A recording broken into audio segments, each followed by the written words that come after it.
오늘 고린도전서 16장 13절에서 24절 말씀을 통해 그리스도인의 삶을 살라는 말씀이 선포될 때 우리가 구원받고 그리스도인이 된 삶이 어떠해야 하는지를 바로 알고 우리의 삶이 날마다 하나님 기뻐하는 삶을 살아가도록 은혜 받는 시간 되시기 바랍니다. 오늘 읽은 본문의 말씀은 사도 바울이 고린도 교회에 보내는 그 편지를 마무리하면서 그리스도인의 삶을 살 것을 격려하고 그 외에 여러 가지 당부를 하고 축복의 인사로 이 고린도 전서를 마무리하고 있는 말씀입니다. 사실 이 고린도 교회는 우상을 숭배하는 이 고린도에 바울이 1년 6개월간 머물면서 복음을 전해서 세운 교회로 탈도 많았고 문제도 많았던 교회였습니다. 그러나 바울의 신앙적인 바른 겉면으로 고린도 교회는 믿음으로 바르게 세워져 가고 있었습니다. 그리고 오늘 말씀에는 바울이 고린도 교회 성도들에게 구원받은 성도로서 그리스도인의 삶을 살아야 한다는 것을 교훈한 말씀의 내용입니다. 그리스도인의 삶을 살라. 우리가 성경에 최초로 이 그리스도인이라는 말을 들은 교회가 안디옥 교회에서 이 그리스도인이라는 말이 붙여지게 되었어요. 사도행전 11장 26절의 말씀 보게 되면 예루살렘 교회가 이 스데반의 그 핍박하는 일로 그 예루살렘 교회의 성도들이 각처로 흩어지게 됐고 그 흩어진 자들이 안디옥에도 이르러서 거기에서 주 예수를 믿으라고 전파했더니 주의 손이 그들과 함께 함으로 많은 사람들이 믿음으로 돌아오게 됐어요. 그래서 이 사실을 예루살렘 교회가 듣고 바나바를 안디옥 교회에 파송을 했고 바나바는 바울과 함께 1년간 말씀을 가르쳤을 때에 비로소 이 안디옥에서 그리스도인이라는 일컬음을 받게 되었다. 거기에서부터 그리스도인이라는 말이 처음 등장하게 되었다는 거예요. 그러면 이 그리스도인이라는 말은 무슨 뜻이냐? 그리스도인이라는 말은 그리스티아노스라는 말로 기독교인을 가리키는 말입니다. 여러분이 그리스도인이라는 이 말은 그저 아무에게나 붙여져서 불리웠던 말이 아니었어요. 예수, 나사렛 예수를 메시아, 구원자로 동일하게 믿고 순교의 각오로 예수님을 믿고 따르는 자들에게 특별하게 붙여진 이름이 그리스도인이라는 이름이었다는 거예요. 영적으로 자신의 소속이 누구에게 속해 있는가를 분명히 알고 내가 또 해야 할 일이 무엇인지를 분명하게 알고 충성하고 헌신할 줄 아는 사람을 그리스도인으로 불리워졌다는 겁니다.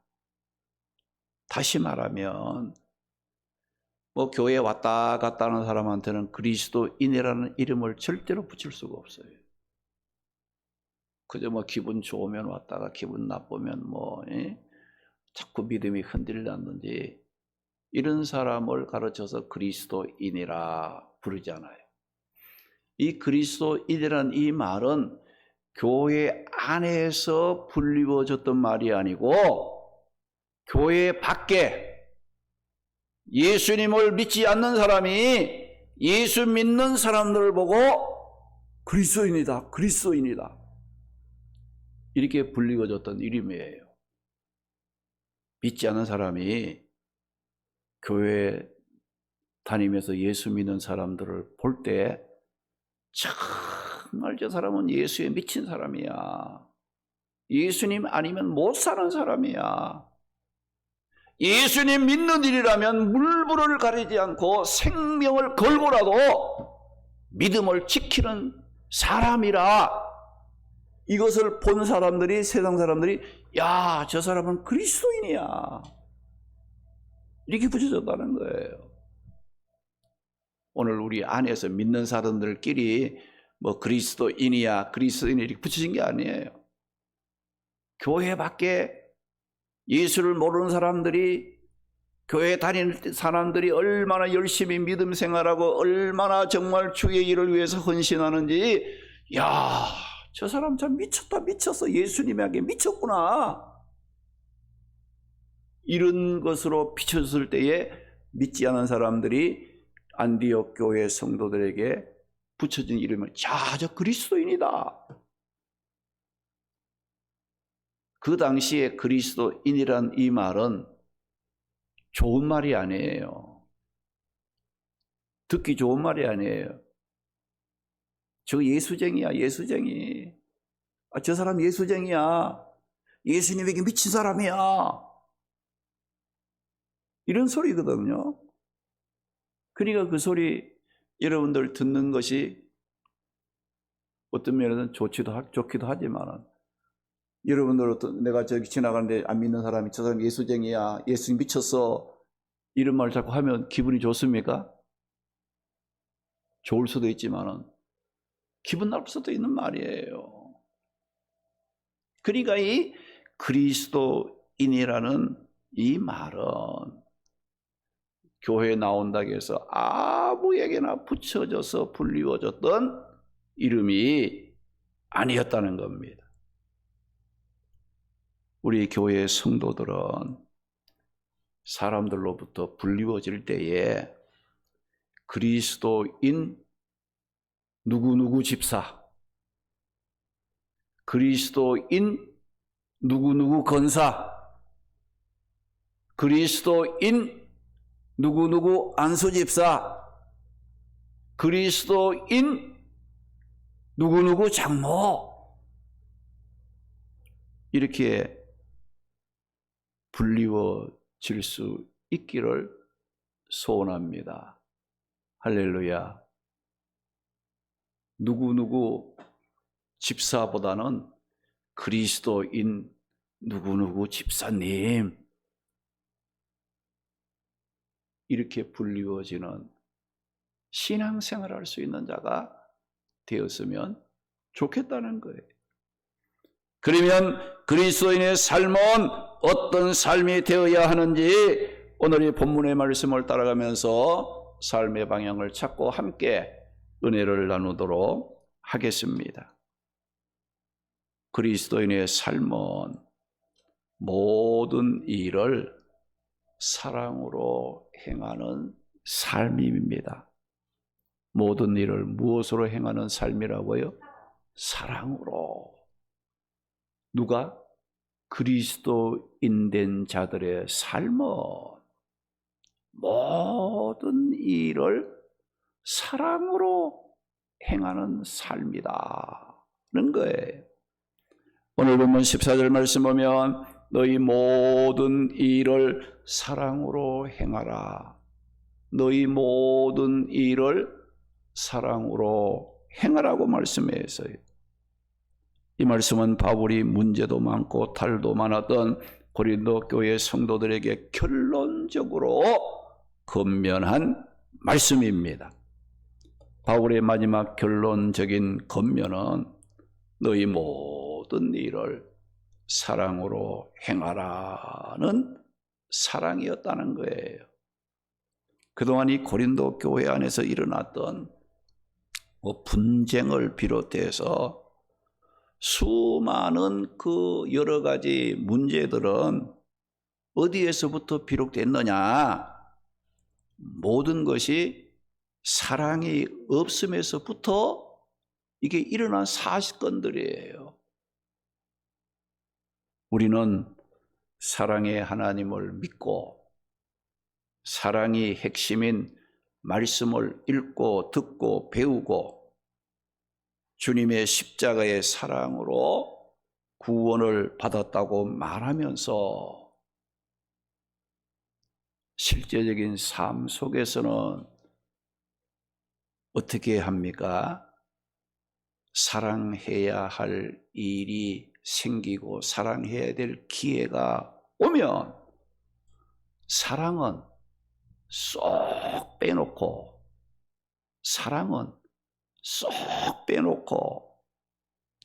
상대방의 잘못만 따지고 자신의 정당함을 호소하며 합리화하려고 애를 쓸 때가 많았지 않았는가? 정말 우리가 사랑의 하나님을 믿고 사랑이 핵심인 말씀을 듣고 배우고 주님의 십자가의 사랑으로 은혜로 구원을 받았다고 하면서도 사랑해야 될 기회가 오면 사랑이라는 것은 쏙 빼놓고 뭐합니까? 상대방을 욕합니다. 미워합니다. 따집니다. 공격합니다. 자신은 어떻게 해요? 자신은 합리화 시키면서 옳다고. 이런 신앙과 삶이 다른 길을 걸어오지 않았습니까? 그리스도인들은 모든 일을 행할 때 먼저 내 안에 주님으로부터는 사랑이 있는가부터 살펴볼 줄 알아야 한다는 겁니다. 우리 구원받은 성도의 삶에 사랑이 얼마나 중요하다고 말씀합니까? 고린도전서 13장 1절 말씀에 보면 내가 사람의 방언과 천사의 말을 할지라도 사랑이 없으면 소리나는 구리와 울리는 꽹가리가 되고 만다. 고린도전서 13장 2절 말씀 보게 되면 내가 예언하는 능력이 있어 모든 비밀과 모든 지식을 알고 또 산을 옮길 만한 모든 믿음이 있을지라도 사랑이 없으면 아무것도 아니라고 했어요. 또 고린도전서 13장 3절에 보면 내가 내게 있는 모든 것으로 구제하고 또 내 몸을 불사르게 내어줄지라도 사랑이 없으면 아무 유익이 없다고 말씀을 했어요. 이상의 말씀에서 말하는 공통점이 뭐예요? 천사의 말을 하고 산을 옮길 만한 믿음이 있고 자신의 몸을 불사르게 내어준다 할지라도 사랑이 없으며 사랑으로 행하지 아니하는 일은 가치가 없다, 무의미하다는 것을 말씀합니다. 그래서 고린도전서 13장 13절에 보면 그런즉 믿음, 소망, 사랑 이 세 가지는 항상 있을 것이지만 그 중에 제일은 사랑이라 그 말씀을 했습니다. 요한복음 13장 34절에서 45절 말씀 보면 주님께서 제자들에게 이런 말씀했어요. 새 계명을 너희에게 주노니 서로 사랑하라. 내가 너희를 사랑한 것 같이 예수님께서 십자가에 피 흘려 자기 몸을 찢어 희생하면서 내가 너희를 사랑하지 너희도 사랑하라. 너희가 사랑하면 이로써 모든 사람이 내 제자인 줄 알리라고 말씀하심으로써 우리 구원받은 성도들이 살아가는 삶 속에 사랑이 얼마나 필요하고 중요한 것인가를 일깨워주고 있습니다. 그러므로 구원받고 그리스도인이 된 우리 성도들은 오늘 말씀에 바울이 권면한 것과 같이 모든 일을 사랑으로 행하기를 힘쓰는 삶을 살아야 합니다. 할렐루야.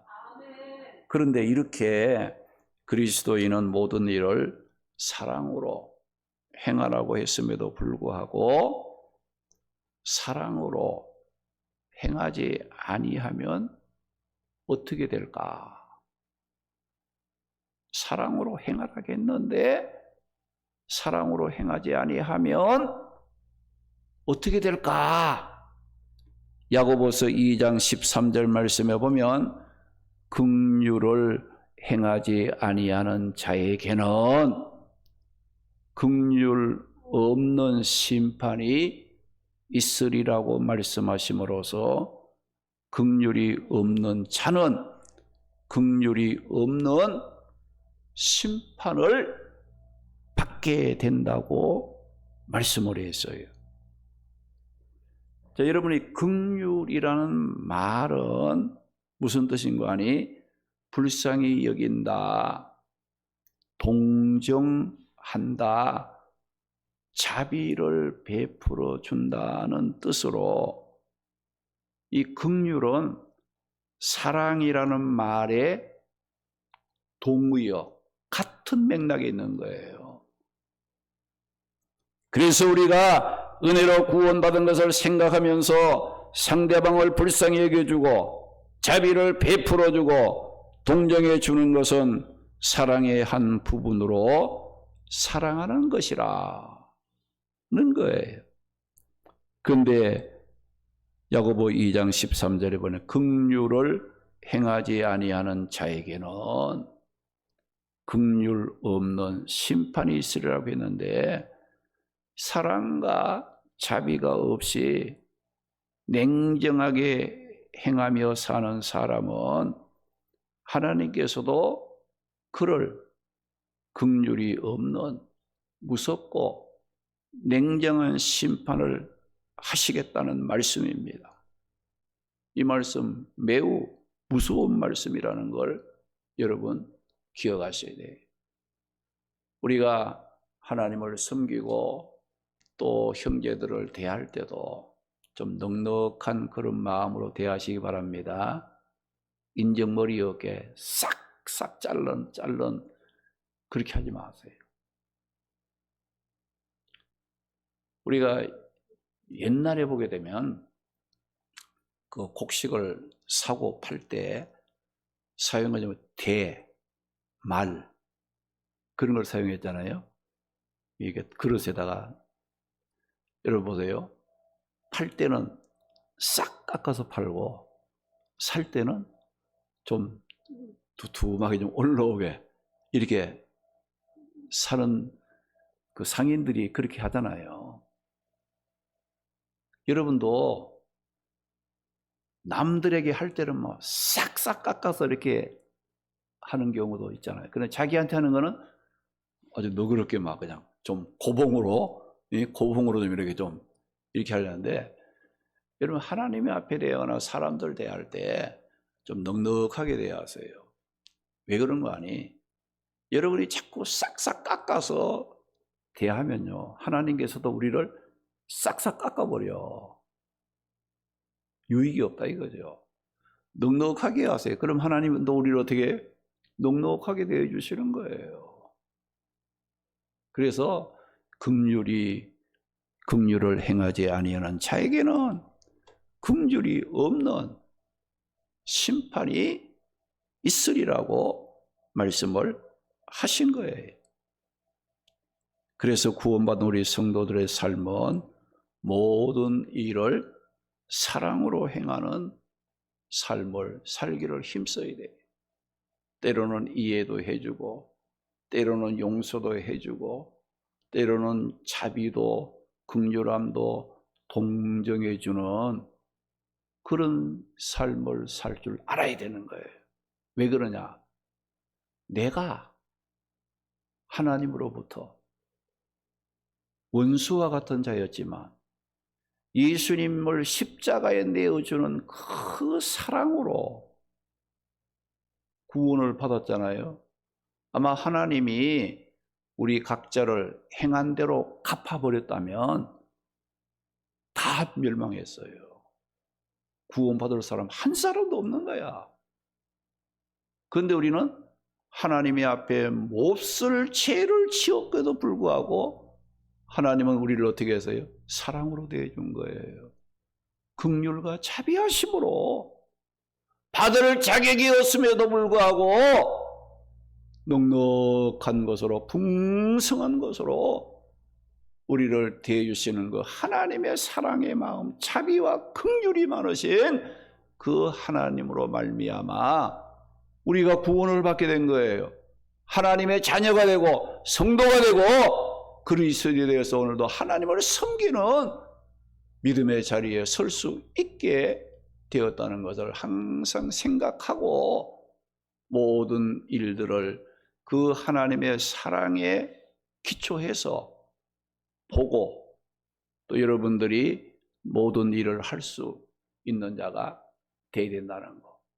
내 사정이나 내 형편만 보고 대하지 말고 내가 하나님의 은혜로 구원받은 자로서 사랑받은 자로서 사람들을 대하고 일을 하면 실수하지 않고 하나님께 영광을 돌리는 그런 그 삶을 살아가게 된다는 거예요. 우리가 모든 일을 사랑으로 행하며 살기 위해서는 우리에게 필요한 것이 무엇인가?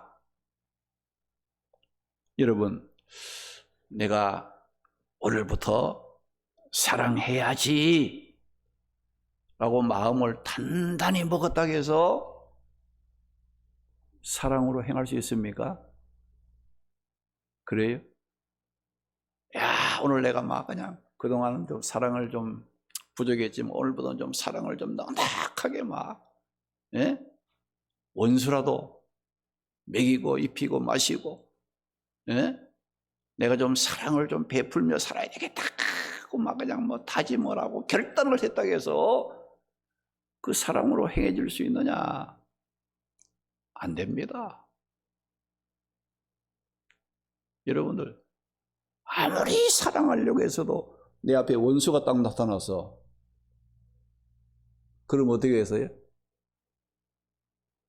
원수를 갚는 행동을 하는 게 되는 거예요. 여러분이 사랑이라는 것은 인간의 생각이나 방법이나 어떤 각오와 결단을 했다고 해서 할 수 있는 일이 아니라는 거예요. 그래서 본문 13절 말씀을 보게 되면 뭐라겠습니까? 깨어 믿음에 굳게 서서 남자답게 강건하라. 그러면서 그 뒤에 이어서 나오는 말씀이 어떤 말씀이었어요? 너희는 모든 일을 사랑으로 행하라. 13절에 깨어 믿음에 굳게 서서 남자답게 강건하여라. 너희 모든 일을 사랑으로 행하라. 그 말씀을 했습니다. 우리가 사랑에 하기 위해서는 말씀과 기도로 내 자신을 영적으로 일깨움으로 내 자신이 믿음에 굳게 서는 담대함이 없이는 절대로 사랑으로 행할 수가 없다는 거예요. 우리 성도들의 사랑은 말씀과 기도 속에서 싹이 나고 자라고 꽃이 피어 사랑의 열매를 맺게 된다는 것을 기억하고 모든 일을 사랑으로 행하기 위해서는 먼저 자신의 믿음을 굳게 만들어야 합니다. 말씀과 기도로 일깨워야 됩니다. 그래야 담대한 믿음의 사람이 되어 사랑으로 모든 일을 행할 수 있게 된다는 거예요. 마태복음 25장 40절과 45절에서 46절 말씀 보게 되면 예수님께서 이런 말씀을 했어요.